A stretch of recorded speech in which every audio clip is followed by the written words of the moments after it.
বন্ধুরা, পুত্তদা একাদশী বছরে প্রথম একাদশী পড়েছে। 2025-এর পুত্তদা একাদশী হলো বছরের প্রথম একাদশী, যা পৌষ পুত্রদা একাদশী নামেও খ্যাত। বন্ধুরা, 2025 সালে পুত্রদা একাদশীর ব্রতের তারিখ এবং সঠিক সময়সূচি জেনে নেব। সাথে জেনে নেব পুত্রদা একাদশীর ব্রতের মাহাত্ম্য, এর পালনের নিয়ম। সাথে এটিও আমরা জেনে নেব পুত্রদা একাদশী ব্রত উপকারিতা কি বা এর গুণ কি, এই পূজার উপবাস শুরু কিভাবে করতে হয়, কতক্ষণ রাখতে হয় এবং বিশেষ করে কোন মন্ত্র জপ করলে ভগবান বাসুদেবের অশেষ কৃপা ও আরাধনা পাওয়া যায়। এছাড়া উপবাস পালনের সঠিক নিয়ম, এই দিন কি কি খাবেন ও কি কি খাবেন না সেটিও জেনে নেব এবং পারণও জেনে নেব, অর্থাৎ উপবাস ভঙ্গ করার সময় নিয়ম সঠিক কি। বন্ধুরা, সর্বপ্রথম সবাইকে বলি পুরো সম্পূর্ণরূপে ভিডিও তথ্যটি দেখবেন। ভিডিওটি যদি ভালো লেগে থাকে অবশ্যই একটি লাইক করবেন, কমেন্ট বক্সে জয় ভগবান বিষ্ণুর জয় অবশ্যই লিখবেন। অবশ্যই চ্যানেলটিকে সাবস্ক্রাইব করে রাখবেন আপকামিং পূজা পাঠ, তন্ত্রকথা, জ্যোতিষশাস্ত্র, বাস্তু টিপস, টোটকা উপায় দেখার জন্য। বন্ধুরা, পুত্তদা একাদশী 10 তারিখ না 11 তারিখ কবে পড়েছে? 2025-এর সর্বপ্রথম একাদশী। বন্ধুরা, শুক্লা পক্ষে পুত্রদা একাদশী বিশেষ মাহাত্ম্য। পৌষ মাসে শুক্লা পক্ষে যে একাদশীটি হয় তার নামই পুত্রদা একাদশী। বন্ধুরা, এই পুত্রদা একাদশী পালন করলে মেলে প্রচুর পরিমাণে পুণ্য। বিশেষ করে বলা হয় কি, পৌষ মাসে পুত্রদা একাদশী যদি আপনি করে থাকেন তাহলে আপনার সকল মনস্কামনা যেমন পূর্ণ হবে, সাথে সন্তান সুখও সেই স্ত্রী পাবে যে স্ত্রীর কোনো সন্তান নেই বা যাদের সন্তান বিশেষ করে প্রয়োজন জীবনে, যে সুন্দর একটি ফুটফুটে সন্তান জন্মগ্রহণ করুক, যার জীবন খুবই সুন্দর ও স্বচ্ছ হোক। সাথে যেসব মায়েদের সন্তান নেই তারাও কিন্তু এই পুত্রদা একাদশী করে সন্তান সুখ লাভ পায়। বন্ধুরা, সর্বপ্রথম জেনে নেব পৌষ মাসে পুত্রদা একাদশী কবে পড়েছে। পৌষ মাসে পুত্রদা একাদশী পড়েছে 10ই জানুয়ারি শুক্রবারই পালন করা হচ্ছে পুত্রদা একাদশী এবং বিশেষ করে পালনের সময় বিশেষ করে যে পড়ছে সেটি হলো দ্বাদশী তিথিতে সূর্যোদয়ের পর, অর্থাৎ এই সময় যদি আপনি পালনের সময়টি দেখে রাখেন সূর্যোদয়ের পরে, তাহলে এটি খুবই ভালো সময়। বন্ধুরা, বিশেষ করে ব্রতের মাহাত্ম্য। পুত্রদা একাদশী ব্রত বিশেষ করে সন্তানের প্রাপ্তি বা সন্তানের মঙ্গল কামনার জন্য পালন করা হয়। এই ব্রত পালন করলে ভগবান বিষ্ণুর কৃপায় সকল দুঃখ কষ্ট দূর হয় এবং পারিবারিক সুখ শান্তি বৃদ্ধি পায়। এবার জেনে নেব ব্রত পালনের নিয়ম। বন্ধুরা, উপবাস শুরু কিভাবে করবেন সেটি জেনে নেব।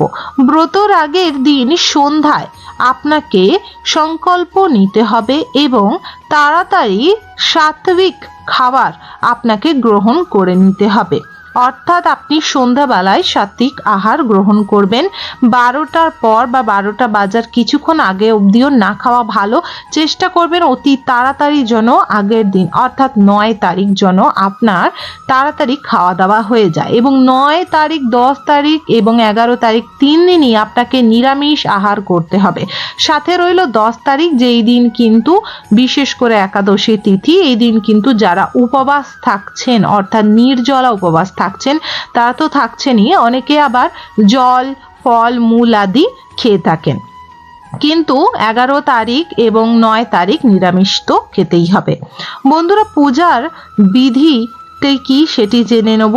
পূজার যে পদ্ধতি সেটি জেনে নেব। সর্বপ্রথম ভগবান বিষ্ণুর মূর্তি বা ছবির সামনে একটি ঘিয়ের প্রদীপ প্রজ্বলিত করবেন, সাথে তুলসী পাতা, ফুল ফল ও প্রসাদ নিবেদন করবেন। ভগবান বিষ্ণুর মন্ত্র জপ করতে হবে এই দিন, অর্থাৎ যখন আপনি বাসুদেবকে পূজা আরাধনা করবেন তখন ভগবান বিষ্ণুকে সর্বপ্রথম যে বিগ্রহ বা ছবিটি রয়েছে সেটি সর্বপ্রথম মুছে পরিষ্কার করে নেবেন। তারপর একটি হলুদের ফোঁটা একটি চন্দনের ফোঁটা অবশ্যই দেবেন এবং তারপরে ওনার চরণে তুলসী ও হলুদ ফুল সহকারে ওনাকে পূজা করবেন। তারপর ওনার গলায় হলুদ রঙের মাল্য, অবশ্যই ফুলের মালা আপনাকে পরিয়ে দিতে হবে। তারপর ভগবান বিষ্ণুর সামনে একটি ঘিয়ের প্রদীপ প্রজ্বলিত করতে হবে। প্রদীপের নিচে অবশ্যই আতপ চাল বা পুষ্পর আসন বিছাতে ভুলবেন না।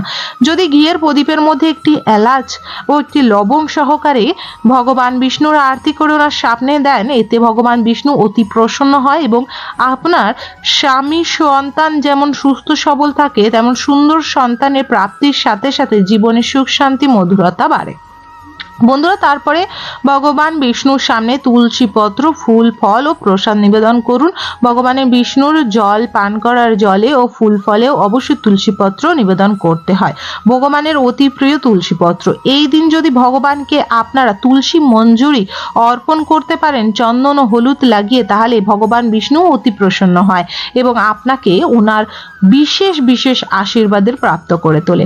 এই দিন পূজা পাঠ সম্পূর্ণ করার আগে যখন আপনি প্রসাদ আদি ও প্রদীপ ধূপ দ্বীপ জেলে দেবেন, তখন অবশ্যই ভগবান বিষ্ণুর সামনে বসে 108 বার ওম নমো ভগবতে বাসুদেবায় নমো মন্ত্রটি অবশ্যই পাঠ করবেন। বিষ্ণু সহজ নামের যে পাঠ করে সে ব্যক্তি বিশেষ বিশেষ জীবনে সুখ শান্তি পায়। বিষ্ণু পুরাণও পড়তে পারেন এই দিন, বা এই দিন গীতা পাঠও করতে পারেন, অথবা এই দিন আপনারা কিন্তু বিশেষ করে ভগবান বিষ্ণুর 108 বার ওনার মন্ত্র জপ করলেও সেই ফল পাবেন। উপবাসের পালন, সারাদিন নিরামিষ খাবার গ্রহণ করুন। যারা বিশেষ করে খেতে একদমই নির্জলা উপবাস থাকতে পারেন না, তারা কিন্তু সারাদিন উপবাস পালন করতে পারেন না, তারা কিন্তু খেতে পারবেন। সেটি কি কি খাবার সেটি জানা খুবই জরুরি। অন্য কিছু আহার করে নিলে সেটি কিন্তু ভঙ্গ হয়ে যাবে। সারাদিন নিরামিষ খাবার গ্রহণ করুন অথবা নির্জলা উপবাস করুন। শারীরিক সমস্যা অনুযায়ী আপনাকে এই কার্য করতে হবে। যদি আপনার ওষুধ আদি চলে, আপনি অসুস্থ, তাহলে কিন্তু আপনি ফল আদি খেয়ে নিরামিষ আহার করে কিন্তু উপবাস রাখতে পারেন, অর্থাৎ পূজা করতে পারেন। রসুন এবং পেঁয়াজ এবং তামসিক খাদ্য পরিহার করতে হবে। বিশেষ করে যারা রসুন ও পেঁয়াজ তামসিক খাদ্য এই দিন ঘরের মধ্যে রাঁধবেনও, সেটি কিন্তু স্মেল দ্বারা আপনাকে অনেকটি পাপ পুণ্য দেখা দিতে পারে। অর্থাৎ বলা হয়, যদি আপনি রান্না করছেন কোনো জিনিস, সেটি কিন্তু একদমই ঠিক নয়। কেন, আমাদের শ্বাসের দ্বারা অর্থাৎ নিঃশ্বাসের দ্বারাই কিন্তু অর্ধভোজন হয়ে যায়।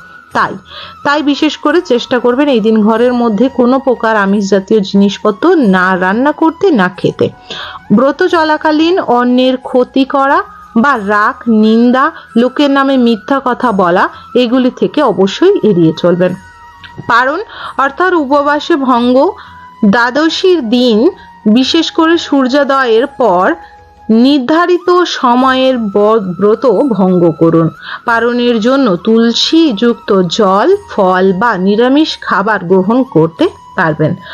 বর্তমানে বিশেষ করে অনেকেই আছে পারণটি করেন না, শুধু একাদশীর দিন নিরামিষ আহার খেয়ে পূজা আদি করে থাকেন, কিন্তু পারণটি অতি অতি জরুরি। বর্তমানে যে কাজগুলি আপনারা করেন, যেমন বিশেষ করে অনেকেই আছে যে ঘরের মধ্যে ঝগড়া ঝামেলা, অশান্তি, ঝুট ঝামেলা ছোট ছোট কাজেই করে ফেলেন, সেটি থেকে অবশ্যই নিজেকে সর্বদিনই বাঁচিয়ে রাখা উচিত। এতে ঘরে লক্ষ্মী থাকে। বন্ধুরা, ব্রতের উপকারিতা কি? পুত্র সন্তানের প্রাপ্তি বা সন্তানের মঙ্গল কামনার পূর্ণ হয় এই বিশেষ বিশেষ ব্রত। জীবনে পাপ ও দুঃখ দূর করে এই ব্রত। মোক্ষ লাভের পথ স্পর্শ হয় এই ব্রততে। ভগবান বিষ্ণুর আশীর্বাদে সুখ ও সমৃদ্ধি লাভ হয় এই ব্রততে। পুত্রদা একাদশীর ব্রত পালন করলে ভক্তরা তাদের সন্তান ও পরিবারের জন্য ঈশ্বরের বিশেষ আশীর্বাদ লাভ করে থাকেন। বন্ধুরা, পুত্রদা একাদশী পালন করার একটি বিশেষ বিশেষ কথাও রয়েছে, বা এই জিনিসটি অবশ্যই ব্রতটির কথা শোনা অনেক অনেক জরুরি। এতেও কিন্তু অনেক পূর্ণতা লাভ হয়। সাথে এই দিন সন্ধ্যাবেলায় মা লক্ষ্মী ও নারায়ণের পূজা করবেন। অবশ্যই এই দিন হলুদ বস্ত্র ধারণ করবেন। এই দিন সকালবেলা উঠে স্নান আদি সেরে পরিষ্কার হলুদ রঙের বস্ত্র পরে আপনারা সূর্যকে তামার ঘটে অবশ্যই লাল ফুল সহকারে জল নিবেদন করবেন। তারপর করে অবশ্যই ঘরের দেব দেবী ও নারায়ণ লক্ষ্মীর পূজা করবেন। সন্ধ্যাতেও অবশ্যই লক্ষ্মী নারায়ণের বিশেষ পূজা করবেন। বন্ধুরা, বিশেষ এই পূজাতে ঘিয়ের প্রদীপ খুবই দরকার এবং হলুদ ফুল এটি অবশ্যই আপনারা ভগবান বিষ্ণুর সামনে অর্পণ করবেন। পৌরাণিক কাহিনী অনুসার জানা যায় যে অনেক আগে এক সুন্দর রাজা ছিলেন, যার রাজ্যে কোনো রকম প্রভাবের অভাব ছিল না। রাজার নাম ছিল মহিজিৎ। রাজা ছিলেন পরম ধর্মপ্রাণ ও ন্যায়বাচক। তার রাজ্যে কেউই কোনো অভাব বা কষ্টে থাকতেন না এবং বিশেষ করে কাউকে কোনোদিনও কষ্ট দুঃখে রাজা রাখেননি। কিন্তু রাজা মহিজিৎ ছিলেন দুঃখী, কারণ তার কোনো সন্তান ছিল না।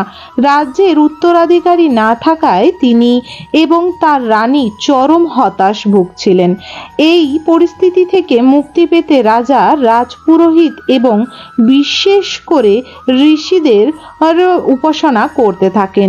ঋষিদের রাজাকে বলেন যে রাজ্যের সমস্ত প্রজার মঙ্গল হচ্ছে, তার পুত্র ফলের জন্য তার পূর্ণ ফল অর্জন করতে হবে। কিন্তু সন্তানহীনতার কারণে রাজা বা রানী পূর্ব জন্মের পাপ রয়েছে।